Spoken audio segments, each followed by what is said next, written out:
At least we know now that it won't actually roll. That didn't turn out as planned. All right, guys, we are back. We have four-wheeled the heck out of our Silly Goose, world's first off-road gooseneck trailer. We had a lot of comments. We had a lot of new people actually come on board, so thank you guys for subscribing. If you haven't subscribed, please do so. What we wanted to talk about, though, in this video is what went wrong with the Silly Goose and also what went right with the Silly Goose, because coming up soon, we're going to start to make some changes on the Silly Goose. We're going to take your advice, we're going to take our advice, and we're going to make some upgrades. First of all, when we started building this, it was never intended to turn into what it's turned into. It was going to be a little thing just to see if it could be done. But you guys liked it, and we were kind of having fun with it, so it's kind of grown into what it is now, and it's going to keep growing into something even crazier. So after doing 150 miles off-road, what do you think went wrong with the trailer? What do we need to change? There's a lot of little things, but the main thing was definitely not being able to steer the trailer. I mean, we knew going into it that it wasn't going to track right, that it was going to cut corners, which a lot of you guys commented on, thinking that we have no idea of how physics works. We understand, because of where that's mounted, that it wasn't going to track right and it was going to cut corners, but that was the biggest issue. It was definitely a learning curve to learn how to drive this thing, but I feel like after doing it a lot, I can maneuver it around pretty well now in the driveway, which in the very first video when we took it out there, I didn't know what to do with it whatsoever. I finally figured that out. The trick is just to rotate it, and you have to do that in a certain way. You have to like start the rotation, get it rotated, get it in front, and then you can push it wherever you want to. So there was that. But also a lot of people were saying we should move the pivot point to the back, further back, but that wouldn't work because then we wouldn't be able to do a full 360. I think there's a lot of people that didn't really understand exactly why we did some things, but we're going to explain that here in a minute with some of our comments that we've got. So before we say what went wrong, maybe we should talk about what went right. For one, the pivot point up there worked really, really well. I'll leave a link down below if you guys want to check that out. It was built for just a regular off-road trailer. We made it work for a gooseneck trailer, but I think that thing is superb. A lot of people were saying that this thing was just going to flex and it wasn't going to be strong enough, it was going to fall apart. That did not happen at all. This thing took 150 miles of off-road adventure without even batting an eye. We also did some really crazy obstacles, some stuff that no trailer has ever gone up before. I do want to start a trailer. I want to start a trailer adventure, like invite people to bring their own trailers next year. I think that would be an awesome addition to our 33-inch ride. But anyway, we did some crazy stuff with this thing that no trailer has ever seen, and it took it like a champ. So that is what went right. Now, were there some things that we could have done better? Yes, definitely. I think steering is number one on that list. We had a lot of ideas from a lot of our fans on what we could do differently, so let's talk about some of that. Josh, in the video, a lot of people said that I drove 150 miles and you walked 120 miles. Wasn't quite that much, but there was a lot of walking that one night for sure. It was a lot of walking because there was a lot of tight trees and it was dark and foggy, like you couldn't see 15 feet ahead of you. It was really foggy, so I was having to scout, find the best line, and try to get Matt through it. But trying to go around trees and some of those real tight turns was a big issue. As you saw, we had to keep winching the trailer sideways. We knew it was going to cut corners early because it's a gooseneck in the middle of a vehicle. I think a lot of people, though, didn't realize how short this thing is. So when that trailer is sitting behind here, the tire is right about here, so it's only like a couple feet behind the rear tire. So it's not like a traditional gooseneck that may be, 15, 20 feet behind you. Right. What we hadn't really accounted for, but makes total sense, is what it did when you were in a V-notch or next to a bank or something like that, because it wants to climb the bank. And that's because of where it's mounted and what happens when the Jeep goes off camber. When the Jeep goes off camber, it moves that pivot way over. Well, then the trailer wants to follow where that pivot is and not where the Jeep's going, and that's opposite of what we needed. Hopefully we can have some B-roll of this, but what we're getting at is, let's say we're off camber this direction, we're side hilling this way. Well, that takes that pivot point where the trailer is attached and pushes it out to the left. What that does in reality is steers the trailer to the left, and we were not expecting that whatsoever. That's how that rollover happened. That's the first time that happened, that we weren't accounting for it, and The only time that happened. yeah, that's the only time it rolled over, and that's the first time that we had that happen. So after that happened, we were much more aware of it, but we were fighting it the rest of the trip. So we have the solution for that, and you'll see that soon. A turret? A turret. Okay, so so yeah, there was a couple ideas of how to fight that. We could make it a turret to where we could pivot that whole thing around the roof of the Comanche, or put it on rails so we could slide it back and forth. I mean, complexity. There was a comment of, sliding the point left and right on a crank, or sliding it forward and backward. I think the real solution, though, to steering the trailer is going to be a lot simpler than that. Steering the trailer. One of the things that you guys probably saw, because it was the most watched video of this entire series, which I thought was pretty funny, but it was this alternator, putting an alternator on the axle of this Jeep. I don't know why that was so popular. Josh, do you? What do you think it was about putting an alternator on this thing? I think it was people wanting to know for practical purposes, like how they could mount an alternator on anything. On something moving? Yeah. Either way, the alternator didn't work. Could we have got it to work? I think so. But the fact is, underneath there is getting covered in mud. Not just like mud, but it was underwater at some points, under muddy water at some points, and all that got corroded in there. The other thing is, I don't think it's spinning fast enough, and if you do get it spinning fast enough, it's not really spinning fast enough for a long period of time, because we were just slow rock crawling for the most part. You get a pulley on there that's big enough to spin it fast enough while we're slow rock crawling, and then when we get on the highway at 55 miles an hour, this thing's going to be going 20,000 RPM. So you would have to have some sort of a transmission in there to keep it at the right speed. So it did work, but only for a short time. There were some different ideas as to what to do with this. A lot of comments were that you can't have an alternator like this, and that's not true. I mean, there's been production things with alternators mounted vertically. It's just a bearing, it's not a cone bearing, it's fine. The engineers are going to get after you for saying that. I can say lots of things about what I think about engineers. There was people who said we should mount the alternator inside the Jeep to keep it from getting muddy. One, that's going to take up a lot of room, and complexity is a recurring theme in the comments. You guys are suggesting some really cool stuff, but they're way too complex. Complexity doesn't work necessarily on an off-road vehicle. You want simple. And that was about as simple as it could be. There were some crazy comments. One, putting this like in a glass box underneath there. Two, having some sort of prop shaft that comes up inside the cab.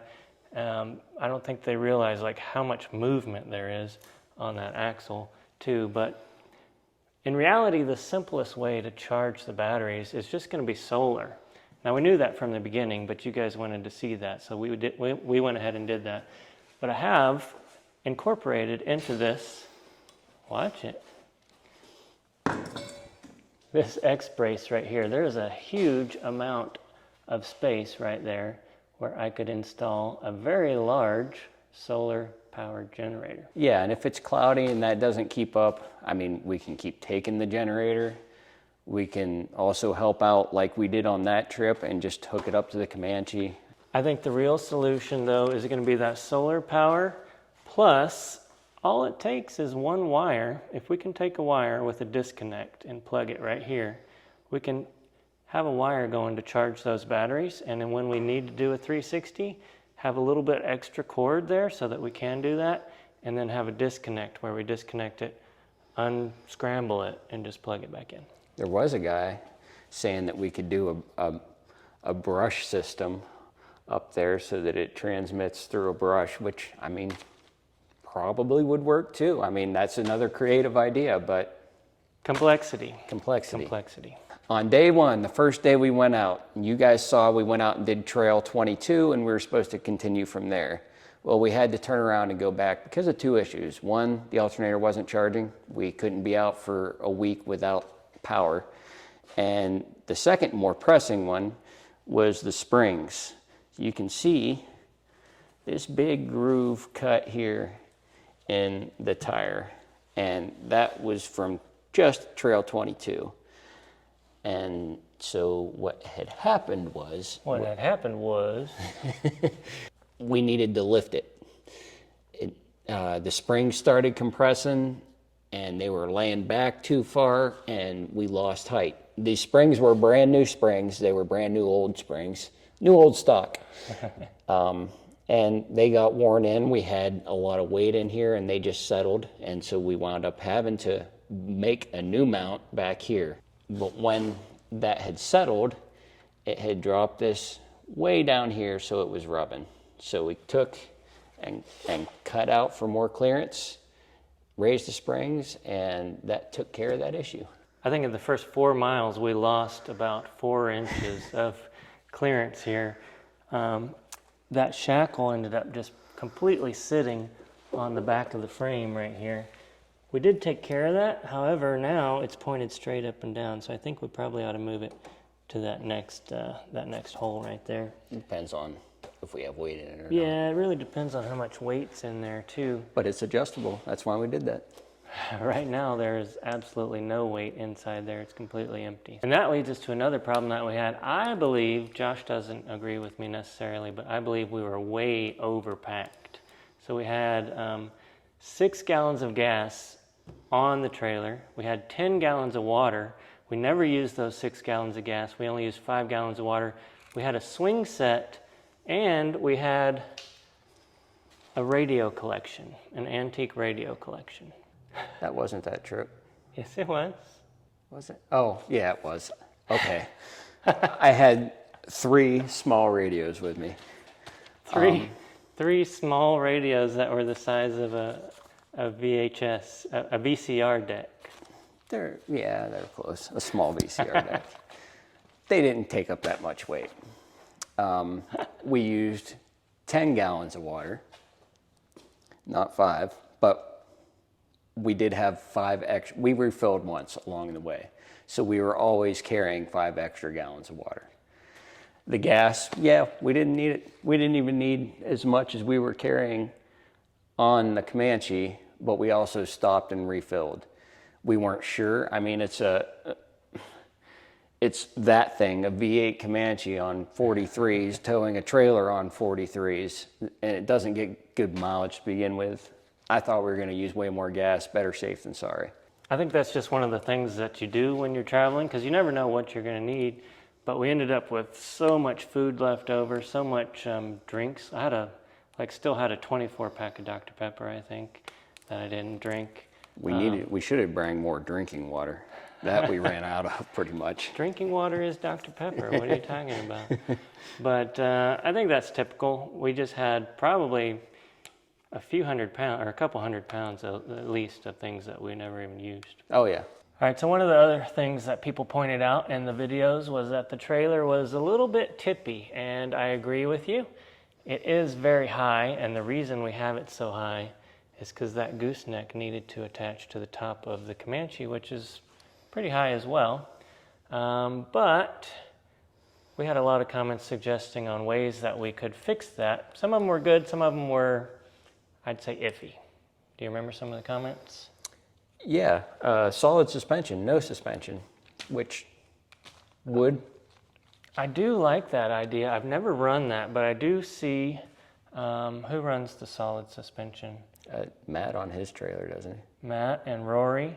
They use them on recovery trailers, so I'm not sure how well it would do here. The thing that they have to do, though, is run beadlocks in a real low tire pressure to achieve that, so that all your suspension is in the tire. What that would do on this trailer, I'm not sure, but I do know that if you accidentally hit something like on one side and not both sides, that thing's going to jump up and just flip sideways. That's happened to me on a bicycle trailer before when my son was real little. We hit, of all things on a sidewalk, a little paint can, and the whole thing just jumped up in the air, flipped upside down, and he was pretty excited about it. It was his first rollover. Otherwise, that would solve a lot of issues. You wouldn't have to worry about anything scraping. You could put as much weight in there as you wanted, and it would be less tippy. I mean, this thing's got a lot of weight up high. It's got a rooftop tent. It's tall. It doesn't have much weight down low, and so that's another good suggestion, which we're going to use, is water in the tires. I think water in the tires will definitely help. The problem with that is when we were going uphill pulling this much weight, it was already like getting hot and struggling, especially that first hill going up Windrock on the pavement. Adding more weight in the tires is just going to add more weight overall that we have to pull. So, and it's a lot of weight. It's a lot of weight putting water in the tires. Yeah, I mean, you can get hundreds of pounds very quickly. Another thing that a lot of people said is to take the rooftop tent off and sleep inside, which it's not really long enough to do that. So you'd have to have some sort of mosquito net. Maybe if you opened the camper or the hatch and you had some sort of a tent that kind of came off the hatch, might be kind of cool. But then again, you'd need a mosquito net because I'm almost 6 foot, and that is just like 5'10", I think I measured from front to back, and then getting both of us in there, I don't know about that. The hammocks, though, the hammocks actually worked. I was more comfortable in the hammock than I was in the tent. Josh doesn't like hammocks, though. He's bougie. On that note, Douglas Spears calling you out in all caps. He was very angry that we had a tent up on the roof of this because there's never been a tent on the roof of a vehicle before. And then we had a ladder going up to it, and you could fall off the ladder. Oh, I remember that comment. And every time a fly landed on the vehicle, it was just going to rock for an hour. And it was beyond a stupid design on so many levels. Just put the tent on the ground. Why is he so angry? I don't know. And it was all caps, too. It was all caps. He was yelling. He was yelling. Another idea that a lot of people had to keep this thing from tipping, which I think was a good idea, is to have some sort of a sway bar or limiting bar up there so that when it tipped over, it would kind of catch some sort of bar on the Comanche and keep it from rolling. Or chains or straps. The problem with all that is it limits the 360-degree ability, which is the whole reason that we made the trailer in the first place. And you'd be surprised how many times we had to get this trailer like 90 degrees at least to go around something. Yeah, for it to be effective, you wouldn't even get 90 degrees. You wouldn't get much turning radius out of it all to have the chains tight enough that it would actually help. So to do chains or straps, you would have to loosen them every time you wanted to turn. And for us to have some sort of sway bar up there, it'd pretty much be the same thing. Also, if that trailer decided it was going to go over, it's almost as heavy as the Jeep, and it might take the Jeep with it if we had some sort of limit strap on it. I'd much rather have the trailer fall over on its side than both the trailer and the Jeep tip over on their side. That would be pretty sketchy. Mm-hmm. I think the solution is just going to be to add a little bit of weight down low, water in the tires, or just pack less stuff. But the real solution, we said it again, is going to be placing the trailer in the right spot. to do that, steering. Steering. Another good suggestion, airbags, and you could just tilt it the way you wanted to tilt it. That again goes to the complexity thing. Simple suspension or no suspension. So if you haven't guessed by now, we are going to add steering to the trailer. Yes. So if you can imagine steering the trailer, you're driving with your left hand, steering the trailer with your right hand, and then with your fifth hand, you would be trying to level out the trailer with airbags. I think that just is way too complex. It's way too complex. So with the steering, you'll be able to level out the trailer, not with airbags, but with the placement of the trailer. If you've got a bank over here, just drive it off the bank down into the bottom, and all of a sudden you're level without airbags. The best solution, and it's my favorite solution to the Tippy, is to mount a rocket on each side of the trailer and just use it to level the trailer back out. I like that. Yeah, there was also one that had like training wheels. There was a comment that said to put training wheels on it, so when it tipped over, it would just hit those training wheels and then eventually just ride itself back up. Yeah, wheeling in the desert, that worked great. As long as there's no trees around. Josh, one of the comments that I got too, which I think was pretty brilliant, if we can come up with a way to do it, is to have a kicker right here. You know how some Jeeps have a kicker and they kick out for the rear tire? If we could do that, slide around a tree. Yeah, we could have kicked around a tree pretty easily. I don't think we've discussed that yet, but whoever said that, you're right. We do need to come up with a solution to have some sort of kicker bar. The next set of axles we're going to make even wider than this, so that would have to be one major kicker, but we're going to use smaller tires. It would also serve as a step to get inside here. Yes. Because if you get inside this thing, facing forward, it's pretty easy to do, but getting back out is the challenge. So what are we going to do to the trailer in version 2? I think the first step for version 2 of the Silly Goose should be steering, obviously. So we bought a Cherokee front axle.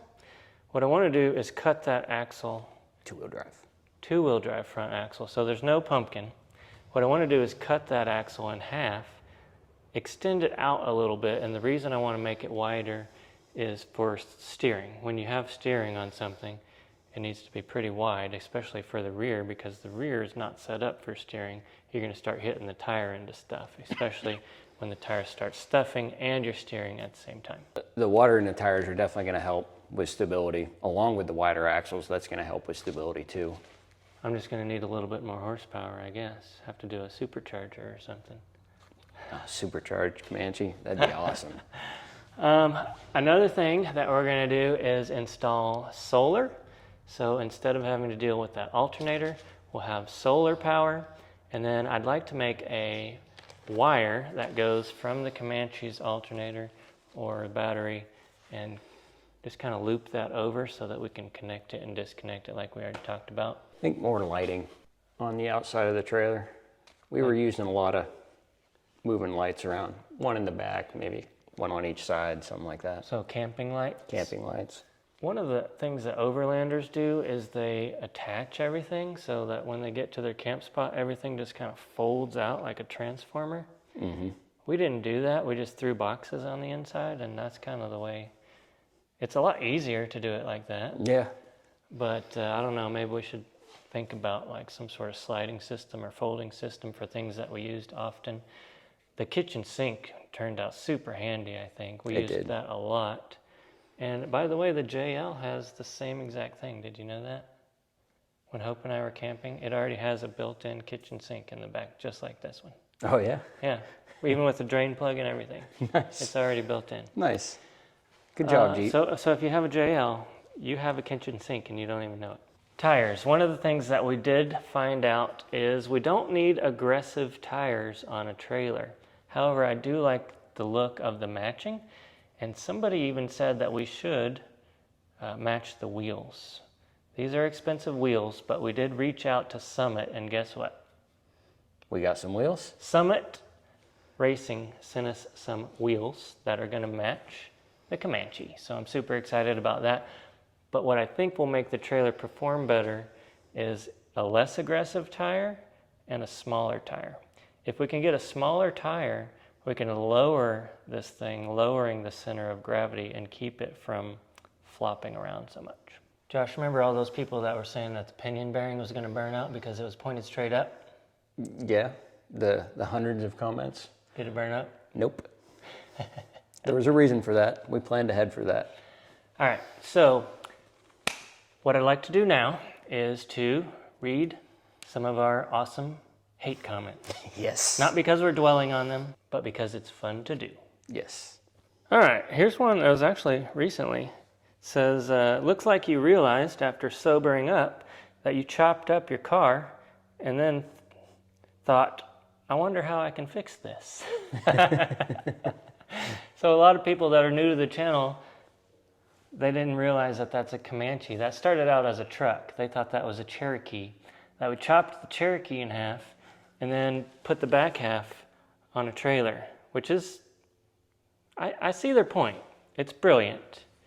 But in reality, they're right, because if we really wanted to have that much storage on an off-road vehicle, we would just build A Cherokee. a Cherokee.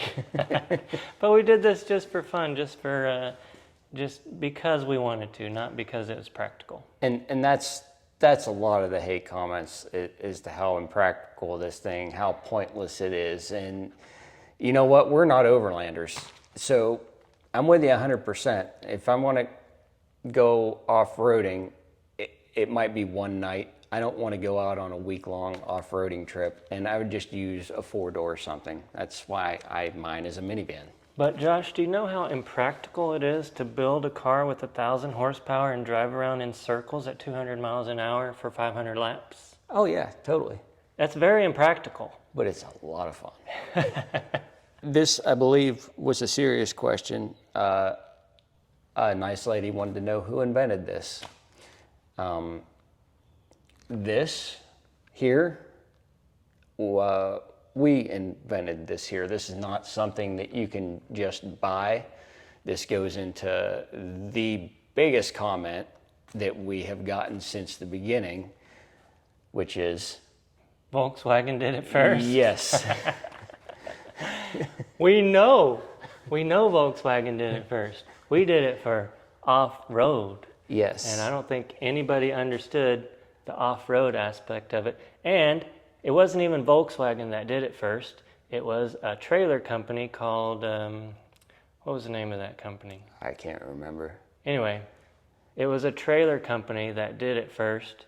And it was just a prototype. They never actually produced many of these things. It was like 4 of them maybe that were produced. And it wasn't for a Volkswagen, it was just for any kind of vehicle. They just happened to have it on a Volkswagen in the commercial, and I still, to this day, which we released the first video that went viral like 2 months ago, and people are still commenting on that same video. Volkswagen did it first back in the 20s. And It's like, no. we acknowledged Volkswagen doing that in the first 2 minutes. The very first video. Yes. So, yes, Volkswagen had something like this. It wasn't an off-road vehicle. International Travel Trailer Corporation. A bug is not a rock crawler. It's just not. There were a lot of people that were saying, that bug will go way more places than that stupid truck. You just... Bring it. Bring it. I know of one bug that will go more places than that truck will. Just one. Just one? Yeah. The Rockstar Garage Yes, bug? that's the one. And there's not much bug left. Some of these aren't negative comments. Some of them are just practical. Not only rear steer, as you know, many will suggest, but from the beginning of the cage build, I have suggested exo cage to match the Comanche, and it will save it from being damaged where the doors and the hatch might not be able to open, depending on the damage. You are correct. I'd love to put a cage on here. Actually, I don't really like building cages, so I would not like to. But it would protect it. However, it would add so much weight. I think with being able to steer it is going to help save the body. I think more weight up top is just going to make it more tippy.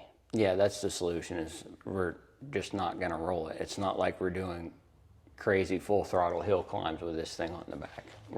If we're on an obstacle, we're going slow and we're going to be watching it, and we're just not going to roll it.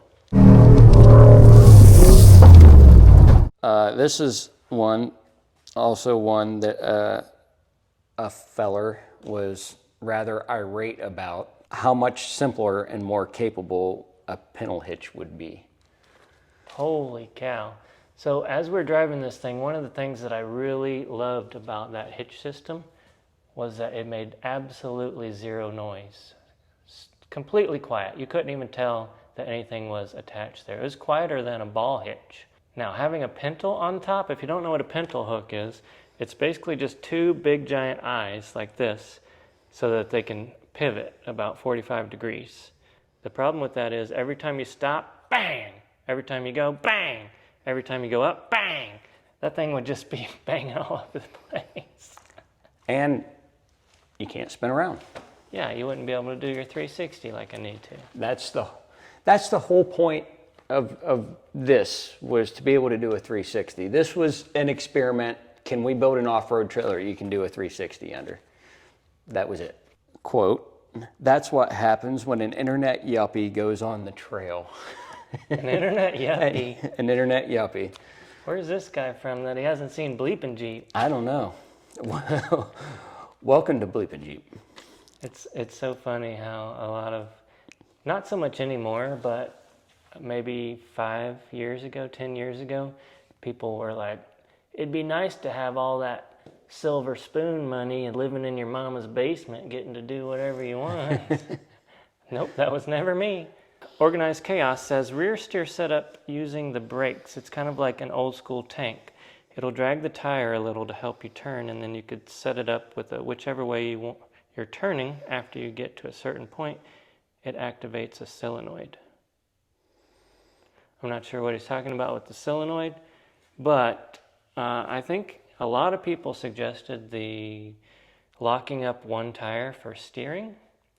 I'm not sure how well that would work on a trailer. No, because you're getting pulled. It would just slide the one tire. It's not being driven like a Jeep or a tractor where you're locking one up and the front tires are pulling you in a circle.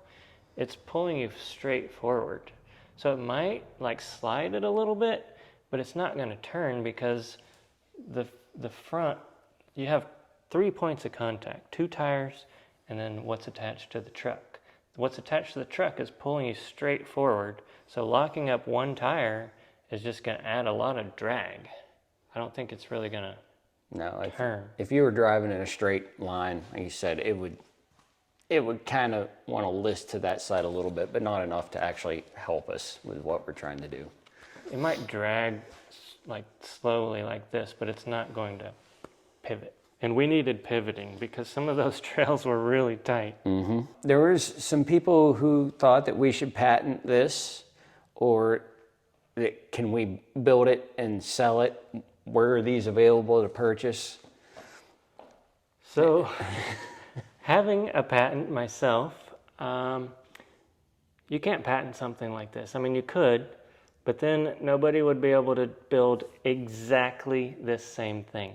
So if you think about it, Ford made the Model T. Does that mean that Ford is the only vehicle manufacturer out there? Absolutely not. If you make something and you make it different, that's why the Dodge brothers made the Dodge, and then Chevy made the Chevrolet. There's more than one car manufacturer out there, even though Ford patented his Ford. It just means somebody couldn't make exactly that same thing. So we could patent this. Maybe. I don't think you even could because we used a Jeep body to do it. But you would have to patent all these aspects of it. You might be able to get something out of it, but then nobody could build this exact same thing out of a back half of a Jeep Cherokee, which nobody's going to mass produce. And I'm not in the business of mass producing back half Jeep Cherokee Gooseneck Comanche trailers. That would only work on a Comanche, by the way, because if you tried to do this on a Cherokee, it would hit right there. Yeah, we don't and can't manufacture and sell these. Or even just the front portion. It's going to be very specific to the vehicle, and it definitely wouldn't be a money-making endeavor. No. We might sell 2.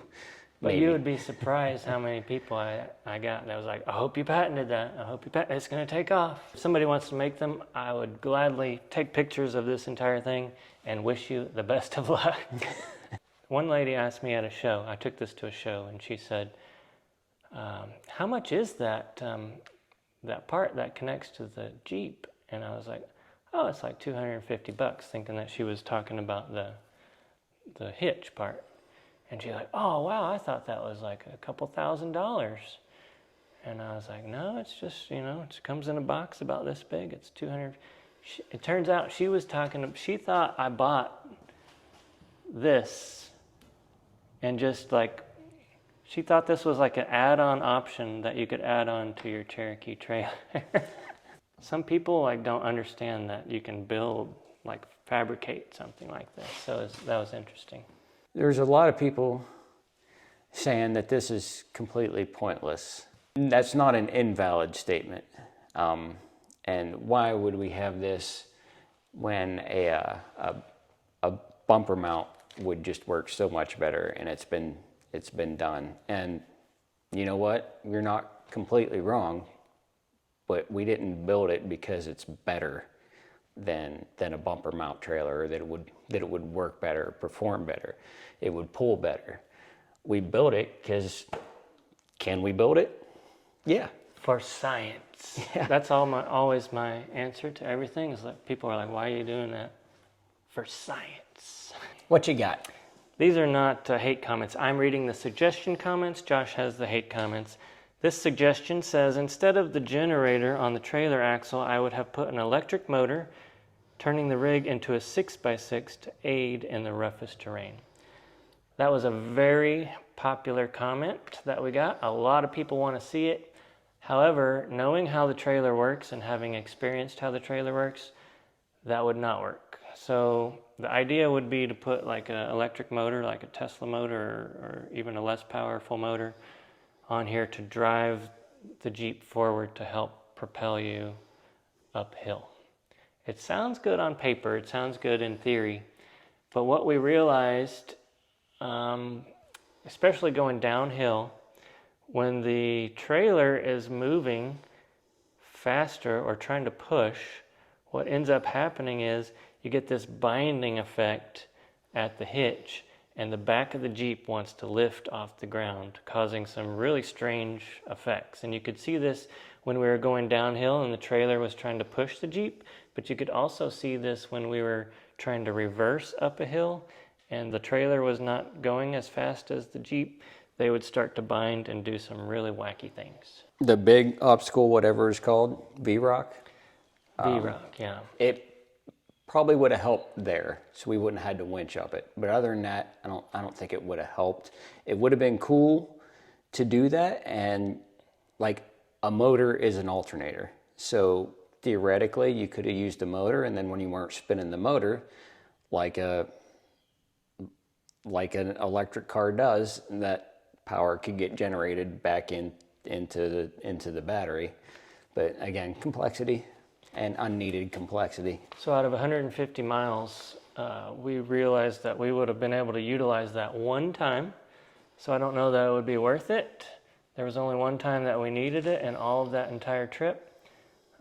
Two, you would have to have, it could work if somehow you were able to match the exact speed of the Jeep with the trailer. But how you would do that, I have no idea.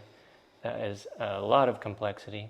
Where it could be really cool though is once we add rear steer, or once we add steering to the trailer, is to be able to steer this thing to the side, and then you could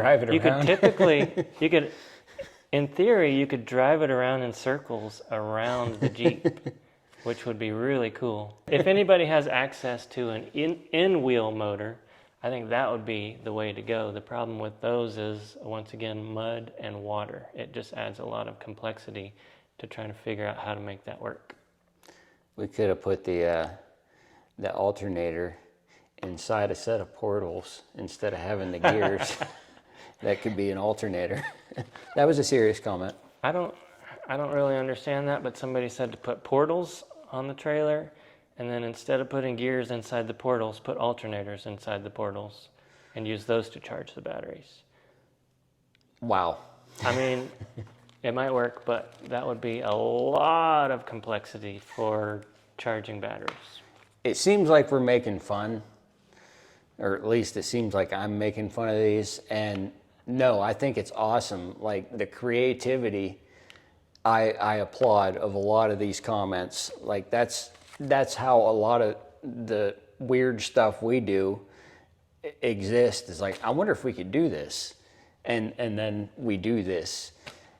So I do applaud the creativity. I'm not poking fun at some of the comments, and some people just don't understand how engineering a lot of this stuff actually works, or how some people don't understand the engineering of it and how to make it work, and some people are engineers and are trying to over-engineer everything. Yeah. And then you have us, just dummies in the garage trying to make stuff work on a budget. I don't have $1 million to be going and buying a Tesla motor and shoving in this thing and seeing if it works. I know it's not $1 million. Everybody likes to quote me. I like to over-exaggerate, okay? So Robert Stroud says, I was berated when I said it wouldn't work off-road. Now eat your words. Why do you think the recovery guys don't use one of these? It's not even big enough to be any real use. Well, thank you, Robert Stroud, for your opinion that we didn't ask for.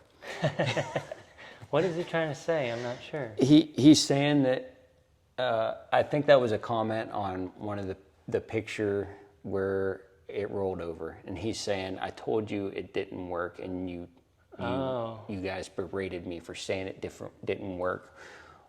Why? This is why none of the off-road guys. I think that was one of the guys. If you didn't see this on social media, I called out 2 guys that were just giving me crap over and over and over. And I called them out and I said, look, we already did this 150-mile journey in the trailer.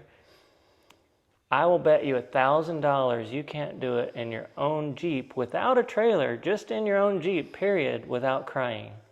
And neither one of them took me up on the offer. One of the guys lives in UK, but one of the guys lives in Alabama, and he commented back and said, if you pay for my flight and like bring my truck out there and fly my truck out there, then I'll do it. And I'm like, no. You live like 3 hours away. Why would I fly your truck out here? It just makes no sense.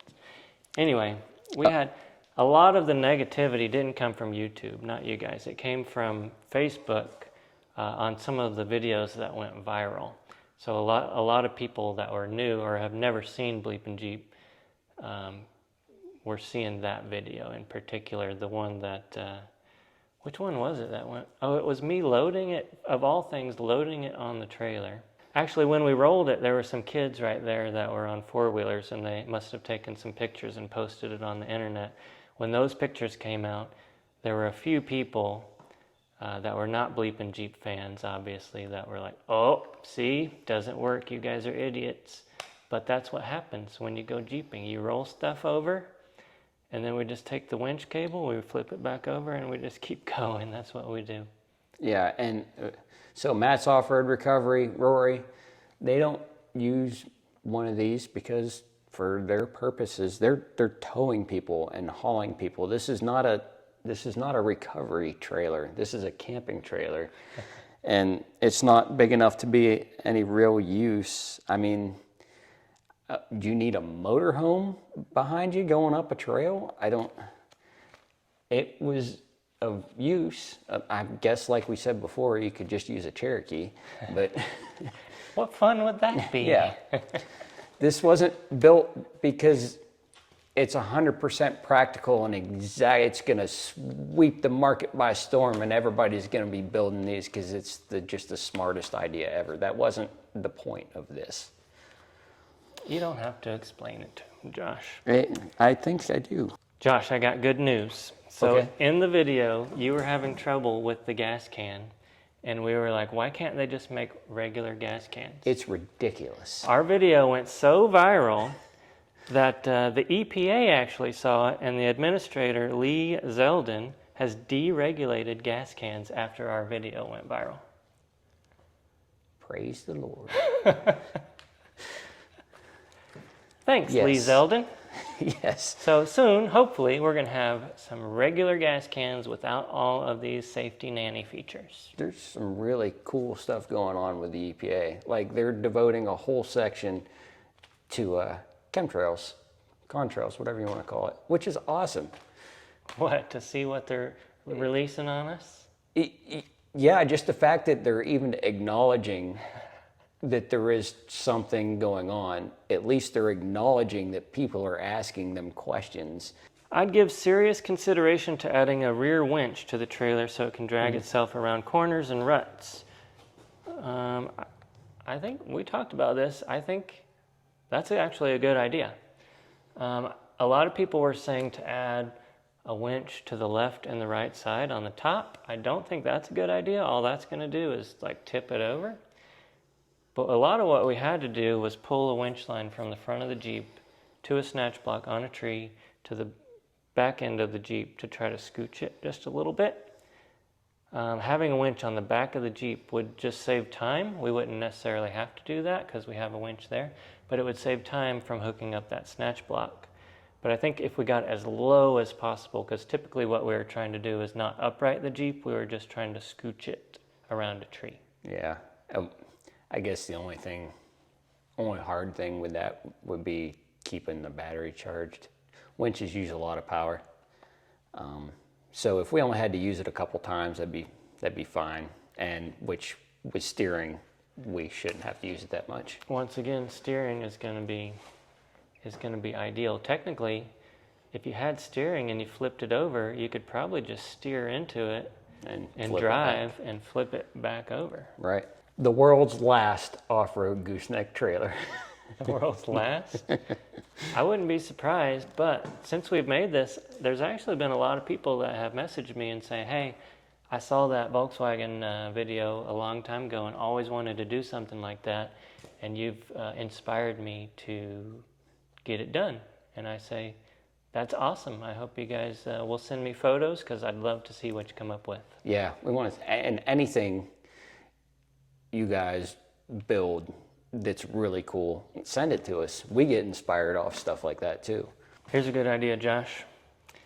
I really need to see Josh standing on the back of the trailer like an old fire engine hook and ladder rig, steering it while Matt drives down the trail. I would like to see that. I would like to see that too. I rode up top, up there at one point. In the basket. Yeah, and that was one of the coolest seats that I've ever had. It was awesome sitting up there. So a seat with a steering on the trailer or standing like a fire engine, that would definitely be cool. You know, I'd like to see you in that basket again, but going back through that mud hole that we hit. You'll see the whites of my eyes, and that's about it. A lot of people, when we say that we're going to add steering to the trailer, they're actually thinking of having you sitting inside here with a steering wheel. But in reality, it's an electric hydraulic steering cylinder, and usually that's operated with a little remote. And I'm going to do that from inside the cab so that I can control everything. Yeah, I'm not sitting in the trailer with a steering wheel. But we will need to be able to radio control it, I guess, from one to the next, or some sort of wireless control mechanism, since this thing, again, does a 360. But I want to see you puke in the back of there with the steering wheel. No.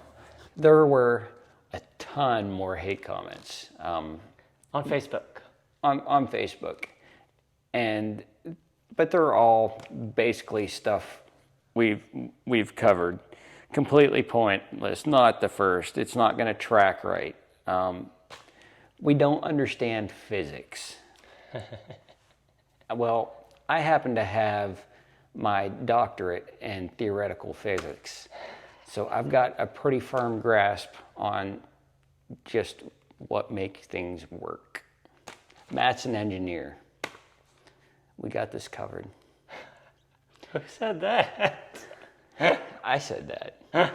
Absolutely none of what I just said is true. You're a doctor of physics and I'm an engineer? What's Theoretical next? physics. Oh, right. Theoretical. No, we understand physics. That's how this thing actually did make it 150 miles off-road. There are always things you're not gonna foresee. Do you think the guys at Jeep get things right every single time they figure something out, or do they go out and test it? Because they put the auxiliary secondary battery in an inaccessible spot on the new Jeep JL. Why they did that? Engineers. You can't back up with the door open. Yet you can take the doors off and back up. Safety. Yeah. There's a lot of physics that goes into this thing not collapsing when it bounces. And there's not all that much to work up there. But it's physics and the way we built it to why it actually does work and is rigid. Did it go perfectly around trees? No, it didn't. It didn't go perfectly around trees. We didn't have steering on it. We're gonna remedy that. But we're not building the perfect off-road gooseneck trailer, the flawless off-road gooseneck trailer. We built a gooseneck off-road trailer. You got to remember, we are redneck YouTube engineers. We did this with virtually no money put into it, and that was a big thing. The Cherokee was free. It was a piece of junk. There was no engine in it. It was rusting out. The axle is off a said Cherokee.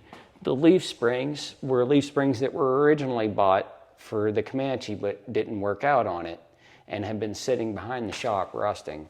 The shocks came off of some project we had, and there's a hole in one of them now.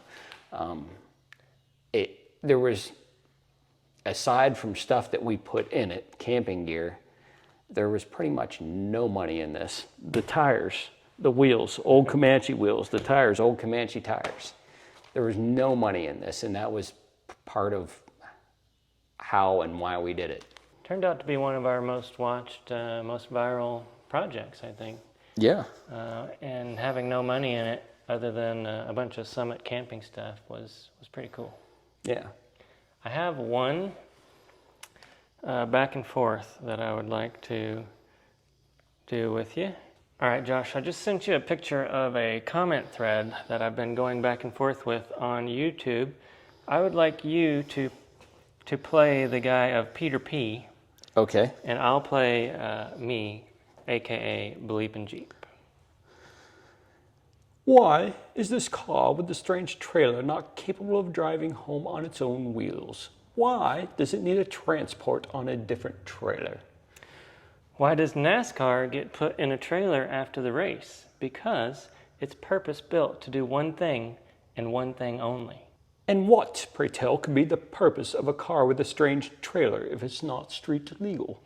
It's an off-road car with an off-road trailer. Why is this off-road car with an off-road trailer not capable of driving on-road? Because it's for off-road. I don't understand. I'm going to keep this comment thread going as long as this guy comments back to me. That one I just thought was great. I posted it on Instagram, and people are getting a kick out of it. It is capable of going on-road. We took it on-road. We took it on-road. Just not legally. Just not really. And we took it on-road in Mexico. All the on-road footage was shot in Mexico. Yeah. That's what everybody says. All these race car videos and all these drift and burnout videos, they're done in Mexico. And Light Bright's good about that. All their speed stuff happens in Mexico. All right, guys, we are going to continue to update the Gooseneck trailer, so stay tuned for those videos. And we'll see you in the next one. And thank you. Keep the comments coming. Even the negative ones. Mm-hmm.